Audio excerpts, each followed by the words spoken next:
What's the most shocking family secret you've ever uncovered? My father had been sick for as long as I could remember. A vague, debilitating illness that doctors could never quite diagnose. It meant he couldn't work, so I did. From the age of 18, I sent him money every month. First for my waitressing job, then for my career as a nurse. It was a struggle, but he was my dad. You do what you have to do. Over 10 years, I'd sent him over $60,000.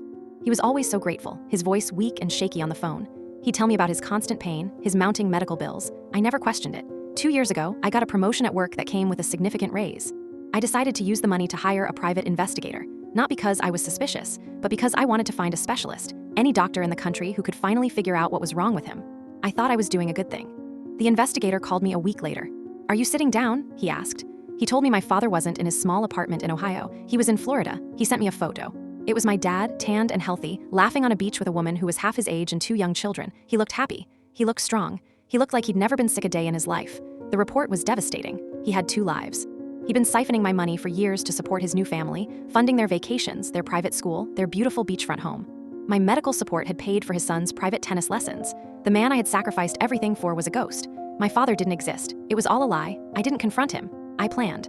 I used the investigator to find his new address, the names of his new family. I booked a flight to Florida. I called my father and told him I had a big surprise for him, that I was flying in a top specialist from Johns Hopkins to see him as a gift. He was overjoyed, his voice filled with that familiar, pathetic weakness.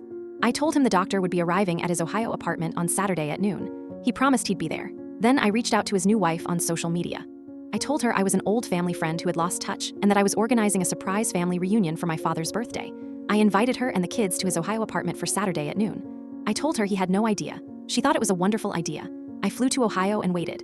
At exactly noon on Saturday, 2 cars pulled up to the apartment building. My father got out of one. His Florida wife and their 2 children got out of the other. They walked toward the front door from opposite ends of the parking lot. They saw each other at the same time. The look on my father's face was pure, abject terror. His wife's face was a storm cloud of confusion. "Who are you?" she asked him, looking at his cheap, shabby clothes he wore for his sick life. Before he could answer, I stepped out from behind a car. "He's my father," I said calmly.